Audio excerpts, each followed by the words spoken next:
कई लोग बीमार हैं और जब इस पर सवाल भारतीय जनता पार्टी से किया गया तो भारतीय जनता पार्टी के लोग जवाब न दे करके किस तरह का व्यवहार कर रहे हैं आप कल्पना नहीं कर सकते हैं। ये वही लोग हैं जिन्होंने कहा था कि मां गंगा को साफ करेंगे। आज अगर मां गंगा का पानी पी लें आप तो आप खुद बीमार हो जाएंगे। यमुना में अगर नहा लें आप दिल्ली में तो आपको खुजली हो जाएगी शरीर पर, बीमार हो जाएंगे। तो जो लोग नदियों को से झूठ बोलते हैं, जो अरावली के पहाड़ी काटने को तैयार थे, पूरे के पूरे पहाड़ों से क्या उम्मीद करोगे। 2026 नए वर्ष पर मैं अपने पार्टी के सभी कार्यकर्ता नेताओं को बहुत बहुत बधाई और शुभकामनाएं देना चाहता हूं। मैं आप लोगों के माध्यम से पूरे प्रदेशवासी देशवासियों को बहुत बहुत बधाई नव वर्ष पर। ये नया वर्ष खुशियां लेकर के आया है। नया वर्ष हमें मौका देता है नया संकल्प लेने का। हम सब लोग संकल्प लेकर के कि देश की तरक्की कैसे हो, समाज की खुशहाली कैसे हो, उस रास्ते पे चल करके जो देश की मूल भावना है, बाबा साहब भीमराव अम्बेडकर जी ने जो रास्ता दिखाया संविधान का, उस पर चल करके डॉक्टर राम मनोहर लोहिया ने जो हमें समाजवादी चिंतन दिया और नेताजी और सबने मिलकर के एक सेकुलर रास्ता दिखाया, उस संकल्प को लेकर के हम लोग दोहराते हैं कि देश को और समाज को खुशहाल, सोशलिस्ट और सेकुलर बना करके तरक्की और खुशहाली की तरफ लेकर के जाएंगे।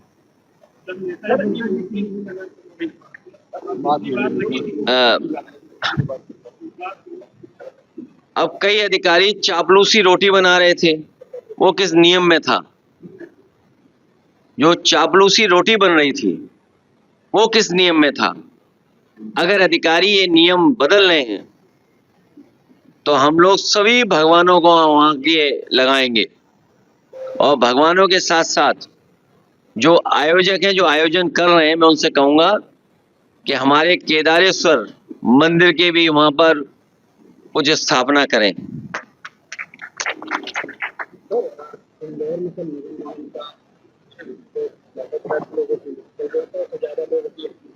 बहुत दुख की बात है कि जब विकसित भारत का सपना बीजेपी दिखा रही हो और कई बार हम लोग को सुनने को मिला है कि देश के कुछ शहर हैं जो सफाई में या सफाई से जुड़े हुए कई प्राइज वो पाए हैं।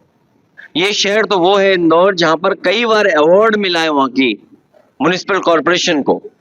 और अगर वहां के शहर को अवार्ड मिलता रहा है और वहां ड्रिंकिंग वाटर की ये स्थिति हो कि जिन्होंने पिया उसकी जान चली गई हो और कई लोग बीमार हैं, और जब इस पर सवाल भारतीय जनता पार्टी से किया गया तो भारतीय जनता पार्टी के लोग जवाब न दे करके किस तरह का व्यवहार कर रहे हैं आप कल्पना नहीं कर सकते हैं। ये वही लोग हैं जिन्होंने कहा था कि मां गंगा को साफ करेंगे। आज अगर मां गंगा का पानी पी लें आप तो आप खुद बीमार हो जाएंगे। यमुना में अगर नहा लें आप दिल्ली में तो आपको खुजली हो जाएगी शरीर पर, बीमार हो जाएंगे। तो जो लोग नदियों को से झूठ बोलते हैं, जो अरावली के पहाड़ी काटने को तैयार थे, पूरे के पूरे पहाड़ों से क्या उम्मीद करोगे।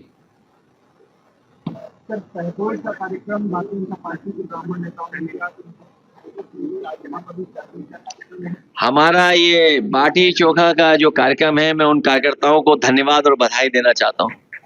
हम सब लोग मिलकर के खाते पीते हैं। अभी तो वो विधायक बैठे बैठे खा रहे थे, अगर वो कहीं सरकार के खिलाफ खड़े हो गए तो क्या होगा सरकार का। सरकार के खिलाफ वो खड़े हो गए तो सरकार का क्या होगा। इसीलिए तो मैं कह रहा हूं कि वो विधायक अभी तो बाटी चोखा खा रहे थे बैठे बैठे, अगर वही विधायक खड़े हो गए सरकार के खिलाफ तो सरकार का क्या होगा।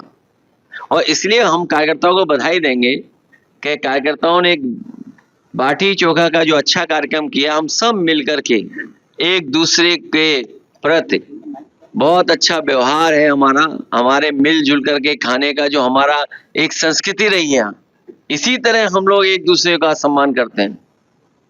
एफआईआर का जो आंकड़ा है और राज्य चुनाव आयोग का जो आंकड़ा है उसमें लगभग 4 करोड़ का लगभग वोटर का। जिस समय मुख्यमंत्री जी ने कहा था कि 4 करोड़ वोट उनके कट गए हैं, उसी समय उन्होंने अधिकारियों को संदेश दिया था बेईमानी करने के लिए। हमें उम्मीद है कि इलेक्शन कमीशन और जो मैपिंग ऐप है और जो कंपनियां टेक्नोलॉजी में मदद कर रही इलेक्शन कमीशन की, वो निष्पक्ष होंगी और इस समय इस तरह के डेटा आ रहे हैं, जो आंकड़े आ रहे हैं, वो साबित कर रहे हैं कि इलेक्शन कमीशन को और अधिकारियों को अपनी क्रेडिबिलिटी भी साबित करनी है। क्योंकि अगर आंकड़ों में फर्क आता है, स्टेट गवर्नमेंट के दूसरे आंकड़े हैं तो एसआईआर के दूसरे आंकड़े हैं, तो और फिर इलेक्शन कमीशन को यह भी सोचना पड़ेगा फिर कि एसआईआर का मतलब क्या हुआ, रिवीजन का मतलब क्या हुआ, इंसेंटिव उसका मतलब क्या हुआ।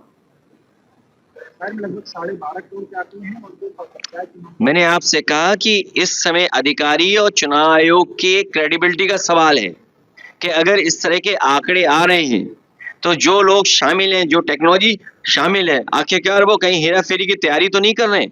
कहीं ऐसा तो नहीं कि मुख्यमंत्री ने जिस दिन इशारा किया था कि 4 करोड़ उनका वोट कट गया है, वो बेईमानी की तैयारी कर रहे हो टेक्नोलॉजी के साथ मिलकर के। पश्चिम बंगाल में ममता बनर्जी जी बड़े वोटों से जीतने जा रही हैं।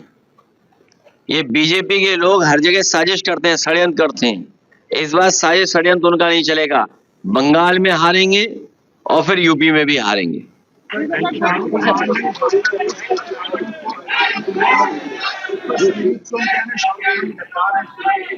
क्योंकि हमारे ये जो जिंदाबाद नारे लग रहे हैं, हमारे कार्यकर्ताओं को रास्ता साफ दिखाई दे रहा है, मंजिल दूर दिखाई दे रही है 27 की, और यही कार्यकर्ता जानते हैं 26 ही हमारे 27 लाएगा। जितनी 26 में हम लोग मेहनत करेंगे और 27 में हमारी सरकार समाजवादियों की कार्यकर्ता बनाने जा रहे हैं और पीडीए की ताकत और मजबूत करने जा रहे हैं। छोड़ो इन बातों को, क्या रखा है के पार्टी चोगा खा के जाए, कोई नहीं धमकाएगा आपको, आपके खिलाफ कोई कार्रवाई नहीं होगी। आप भी पार्टी चोगा खा के जाइए। मैं एक बार फिर कार्यकर्ताओं को बधाई और धन्यवाद।